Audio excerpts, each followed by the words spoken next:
Right, so here we are back at Les's workshop in the warm side. Warm garage. On a windy day. Yeah. And just looking at the progress to date on the Mark II 400cc. Yes.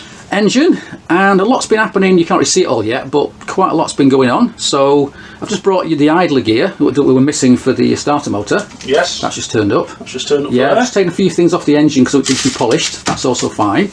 And I can see there's lots of nice little pro bolts there, glinting on the cases that I brought you a while ago. That they're now fitted. They're now fitted in here. Great expense. Yeah. So you were saying you had a problem with the clutch? Yeah, I had a problem with the clutch. I had a Track King clutch kit. That came with the engine originally, yeah? I think so, but the one I had in a box somewhere was brand new. Okay. This one's brand new. Okay. Maybe the second-hand one went in my bike, I'm not sure. But the Track King clutch, I can see it's right, Track King clutch, that has thinner but more clutch plates. Yeah, so an extra friction plate. Yeah. And it comes with, the kit comes with an extra steel plate. Yes. One extra steel plate, plating plate. Which gives you more. Well, according to the advert, it gives you 14% more surface area, Right. so less chance of clutch slip. Yes. And you fitted it, and it didn't all go to plan. The plates wouldn't fit, And I thought, are these the wrong plates? Yes. I tried them in another basket, and they seemed to work okay. Turned out one of the forks on the clutch basket was slightly bent. Right. And that was causing the plates to bind on trying to fit them. So they wouldn't slide on. But with it being a steel basket, I just straightened the fork Just bent it until back. the plates slid perfectly. Yeah. If that had been I missed the problem, because normally if you drop something on a normal clutch, which is cast aluminium, the fork breaks. The actual one of the forks will break. Yes. But because this is a steel basket on these, it had bent it and I hadn't noticed. Right. So it could have been bent in a box and been dropped. Maybe something's dropped on it in a box and it's just bent 20, 30 years ago. Yeah. So we spin the engine round gently. You'll see that if we spin it round. Yeah, I've rebuilt. Unless there's something else that I want to see. So you've Well, got I've rebuilt all the alternator. This bolt was missing, so I sorted that. Yeah, there's been lots of parts missing. New starter clutch in there. Yes. All the rollers and springs. Yeah. Spin it round. This side. Yeah. The Track King clutch is in, pressure plates on, but I'm just waiting for some bolts now from Z Power for the. Yeah, when you build an engine from scratch, even though we've got quite a lot of parts originally, there's still an awful lot of parts missing, isn't there? So you've got to often find them. Or just the odd dowel and the odd bolt thing, the odd bolt. Yeah. So it's going okay. And behind me by the door, there are two heads. Yes. Waiting for attention. So let me just move the camera around, and we'll look at that. Okay. Right. Okay. So here we have two heads. One's mine. One's somebody else's. Yes. And somebody else's, I think, from the... That's the Z900A4, which has got 1,000, been bored out to Z1000. Yes, which we saw last time I was here, yeah. Yeah, that's someone's had to go at reaming the guides and they've got the angles wrong and it's a mess. Yes. So that needs to go to be sorted out. I'll be redone. And this is the head for your 1400 motor. So it needs new guides, needs new seals. Yeah, it looks in really good condition. Yes, but the guides originally are cast iron, right? And they wear a lot faster. People put the bronze guides in. Right, so we're having bronze ones. Yeah. Okay, and hopefully that's going to go off to Leeds. Yeah. When you can contact Roger, because he's not currently answering his phone. No. We think he might be in Florida because he's got a place in Florida. He's got a holiday home in Florida, so he might be out there. He might be spending the winter in Florida, so we never know. So anyway. That's got to be done yet, and so that's it so far. And let's go next door in a minute and look at the issues you've had, because you told me something that I didn't know about just a minute ago about the use of the Gudgeon pins and the aftermarket pistons in that Z900A4, which is a big bore kit. Yes. And it's not been easy to work out what's been going on. No. Right. Okay. We'll do that next. Right. So we've now come in the coal part of your workshop. And we're looking at this Z900A4, which has a big bore 1000cc conversion. Yeah, it's the standard Z900 barrel's been bored out to maximum to Z1000. Okay. And we saw it last week, but one in your first video. Yeah. This is the Les. What do you call it? Les Workshop Part 1. And you had to take the top end off because it had all sorts of problems. Loads of problems with the top end. So, what's been happening since we were last here? I inspected the barrel on stripping the bike down. Yeah. And this surface here. Yes. The base. Someone had been a bit over enthusiastic cleaning the old gasket off, and it was rough. It wasn't level. No, wavy smooth. Wavy, yeah. Ripple smooth, yeah. I've had to remove the liners. Right. And get this skinned. Yes. Only about 4,000 or 5,000. It was not as bad as it looked. Yeah. and reinstall the liners after getting this base gasket face done. Yes. And then they've skimmed The top as well. the top, Yes. because sometimes these liners can settle and Yes, you get a that's right. step. Yeah. So that's all So, been. so the block's ready to go. So the block's ready to go. You then found out that one of the Gudgeon pins. Yeah, number 3 cylinder. Yes. When I checked the original Gudgeon pins, Yes. there's some wear on the Gudgeon pin. Yes. So I ordered one genuine Kawasaki Z1000 Gudgeon pin, which is that. Yes. Which turned up. I thought, great. So yesterday morning I thought I could put the barrel on. Yeah. Fitted a new roller here. Yes. And the associated rubber dampers. Fitted a base gasket. Yeah. Alright, I'll put the pistons on the rods Yeah. before I install the barrel. And then I found that the 3 remaining Gudgeon pins that weren't worn Yeah. have a different wall thickness to the Z1000, Yeah, genuine I can see it here. Z1000. You can see that there. Yeah. Okay. So it means that's heavier than the other 3. Which will cause vibration if you. Yeah, they're out of balance. So I've now had to order another 3 genuine Kawasaki Gudgeon pins, so that they're all The same. weight. Now, didn't you say you had an issue because you had some Gudgeon pins from another set of pistons that were aftermarket pistons? Yeah, that previous job I did on another Z1, which you filmed, with Yes. the 1000 with the Z1B paintwork, Yes. a few months, about 3 or 4 months ago. Yes. Yeah. That was a Z1000, painted to look like a 900 with 900 exhausts. But on doing the rebuild on that, Yeah. I changed the Gudgeon pins because they were all worn. And I got pattern Gudgeon pins from Z Power. Yeah. But the pattern Gudgeon pins are about 1.5 mm, maybe 2 millimeters longer than the genuine Gudgeon pins, and they wouldn't. They wouldn't too long fit. to They fit, wouldn't. The pattern Gudgeon pins won't fit a genuine piston Right. because of where the position of the circlet grooves. Yes. Because The circlet grooves are slightly wider in the pattern pistons. in the pattern pistons, Yeah. which is it's a bit weird, isn't it? But It is anyway. weird, but I guess you normally would just get your Gudgeon pins with your pistons, wouldn't you? You wouldn't buy them separately. So I had problems with the Gudgeon pins on that job. Yes. Problems with the Gudgeon pins on this job, and problems also with mine. with yours. So I've got one that's a bit dodgy. well, out of 4 Gudgeon pins, you've got an odd Gudgeon. Yes, sorry, and that's not good. So. Again, we need a match set. Match set, yes, yes.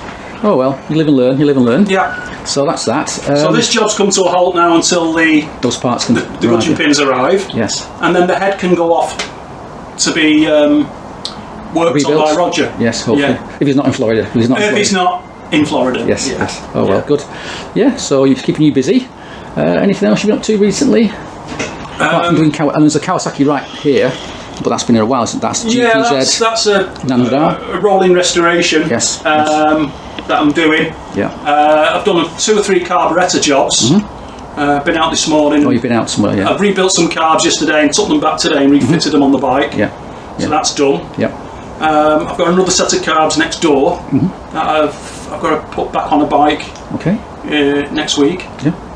Okay. Yeah. Lots going on. Lots going on. An engine to carry on with there. Yeah, I'll go over here now. In the corner over there by the door, there's a XS750. 750 that you're going to completely rebuild for somebody. No, it's just it wants me to refresh the top end. Yes. Oh, it looks. He brought the engine to me. I've done a leak down test and Yeah. I had some leakage past the valves, so I've pulled the head off, and I'm going to refresh the top end and repaint the engine. Yeah. I mean, it's quite unusual because those Yamaha 750s, the triples, aren't particularly valuable, are they, really, for Not really. classic? They had issues with the gearboxes on the early ones. Yeah. But my customer assures me that the gearbox in that is fine, and it's only done about 19,000 All right, miles. so it should be good to go. Yeah. So it should be okay. Good, good. No, it's quite unusual because, as I say, people don't tend to restore them because they don't have much value once they're finished. No, But I guess if he likes his bike, he likes his bike. But it is an 80s classic, really. Yes, yeah, so. yeah. Right, so that's great. And there's one more thing to talk about. Right, okay, yes, that extra thing is that down here we have the engine that came out of my Z650. It's been here now for, well, a long time. It's looking a bit sorry for itself, but never mind. If needed, it'll be rebuilt. However, there might be a change in plan when it comes to this engine. Yeah. Because it's possible that engine won't go back in the bike. There might be another engine available. Yes. Out of another Kawasaki Z650. Yes. Which is not a 650, it's a 750R1. 750R1 engine fitted in a Which is the most powerful, nice. I mean, that's what the engine people want. Drew's bike. Drew's bike. Now, we haven't mentioned Drew yet, so if you're watching Drew, hello. Nice to meet you. Hi, Drew.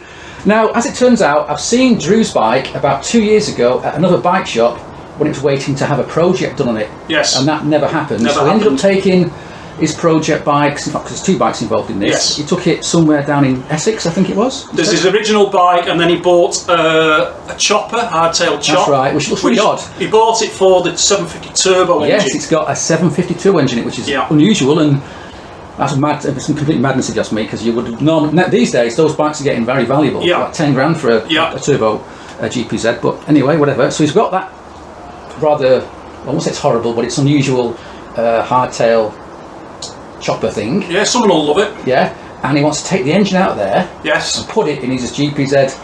Sorry, GPZ, the Z650. Yeah, he wants the turbo engine in the Z650, and the 750R1 engine is then going to go into the chop, so it can be sold to someone else as a project. Which seems a bit of a waste of that engine. If that It engine's does. a nice one. Someone thinks, so we're having a little plan here. It was just an idea. Perhaps I could have that engine and he could have that. And Well, Drew suggested Yes, that that's right. possibly you could have the 750R1 engine for your project, and that could go in there. put that Yes. engine in the chop. Yes. And before anybody says anything about engine numbers, it turns out on the Z650s, and I think in other Kawasaki's as well, the engine number and frame number don't match. They don't anyway. match. They're all mismatched. Not like anyway. Yamahas and things. No. No. So that's not a problem. So we'll have to wait and see about that. So this future project, I think Drew's been to see it already. He's been here. Yeah, we've discussed it. Yeah, so that's going to be happening when you got space. In the next month or two. Yeah, quite interesting. And yeah, so he's going to build a kind of, what would you call it, a Street Fighter? I think it's It's basically a tuned Z650, you know. It's going to look like a classic Z650. Oh, right. It's going to modern suspension, modern brakes. Oh, it's having modern brakes. A bit like my 1170. Lot more power. A bit like my, yeah, because I mean a GPZ turbo's what, about 110 brake? But the engine that's going in his project, the turbo engine, is already had refurbished by a company down south, which had then gone bust. Yes. But it's had an 810. Oh, 810 as well. It's been out. It's out to 810, and I've checked. It has had turbo pistons fitted. Wow. So that will be an 810 turbo. That's going to be a bit of a monster, isn't it? Yeah. So that's interesting. Now, in a minute, right? Okay. So what I'll do now is I'll take a clip from 2 years ago when I saw his bike and the chopper turbo thing at the other bike shop, just briefly, and I'll put it up now. Here it is. Okay, so here we have a 1970, what is it, 8, 9? I don't know. Or thereabouts. Kawasaki Z650, just like the one I got, except this one's whole, at least for the time being. But it looks like, according to the tax disc, it's not been on the road since 0100. Yeah, 2000. Yeah, so it's been 20 years almost, sat there. And I believe you told me last time I was here, it's owned by the same guy for a very long time. Yes, he's owned it since he was 18. And how old is he now? In his 50s. So he's owned it pretty much from new almost. So he's pretty attached to it. And he's got you to do, well, he wants you to do, a project to it and upgrade it in some way. But before we get into that, let's just look at what we've got in front of us. Yeah, it's a pretty standard looking Kawasaki Z650, although actually that sticker on the end of the crank there looks a bit weird, looks like a bit later. Yeah. But it's not standard because it's got, amongst other things, different wheels. These are not standard wheels. It's got quite a lot of cool little upgrades from that era. It's got a Telefix sport brace. It's got what I assume is going to be a Harris pipe. I believe it is. All rusty now. It's got the old remote reservoir shocks on it, Marzoki's. And it's got, for its time, quite an advanced upgrade. A quite expensive Davida alloy swing arm. Which are now worth quite a lot, I think, for people who want to do a sort of resto mod and keep the things from the same era. It's also got an awful lot of pipe nuts on it. Everywhere we look, there's pipe nuts everywhere for some reason. And it's also been painted green. Yeah. Oh, it's also got the original, are they Rask rear sets, I think? Yes. Yeah. Again, folks like them. And the donor bike for this thing is behind it, which is a bit different, a bit unusual. Okay, so here is the donor. It's got some very long forks. It's a hardtail frame. And in it, unusually, is an original, I'm told, Kawasaki GPZ 750 turbo engine. Sacrilege. And I remember at the time commenting that his Z650 looked like a sort of your typical 80s bike that's been modified of its time. It's like that's right. It's got, I think it had Marzocchi Strada shocks and a little Davida deep race swinging arm, CMA 3-spoke wheels. Right, yes. It had lots of those quite cool. Lots of cool stuff from back in the day. Which now people want. You know? I love that swing arm, Drew, if you want to give it away. Yeah, well, he's already mentioned that as well. Oh, good, yes. We can find We can do a deal, Well, if sir. Drew puts a more modern swinging arm in, then Yes, and that one will be that might be donated to your project. Yeah, well, not donated, but yeah, I can buy it. Bought, yes. Yes. Okay, so that's quite interesting, and that will all be happening in the next, let's see, a month or two. In the next, I've got to get these jobs finished that are in here now. Yeah, you've got 1, 2, 3, 4. The XS engine as well. Yeah, It's 5. Yeah, 4. And your engine. And my engine. So it's quite a lot of Kawasaki's, plus your own stuff as well, of course. Plus my own stuff that I'll never get round to doing. I'm sure you will.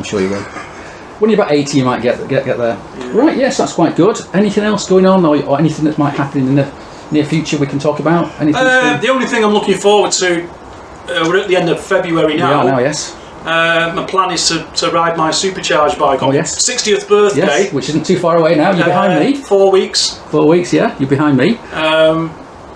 Yeah, so... Have you had a chance yet to try and start it with that new starter? No. No, okay. Because of the storms we've had and the terrible weather. Yeah, it's been rain, wind, storms, trees blown down. The bike needs to come out of that garage, which is a job and a half. Yeah, that's right, and coming in. Wheel through this garage. And out the front door. Out into the back area where I can run it. Yeah, the weather's So I need a calm, dry day, really. Yeah, we've not had that for a long time. So in the next week or two, I can drag it out, fire it up. Yes. And then hopefully get it ready to ride on the birthday. Yeah, good stuff. Yes, that's that. Right, so I think it's time to stop. Time for tea. Time for tea. And I've got to go and walk my dog. Okay. But anyway, so we'll come back in another few weeks and see how things are going. Lots of progress, yeah. Yeah. Bye for now.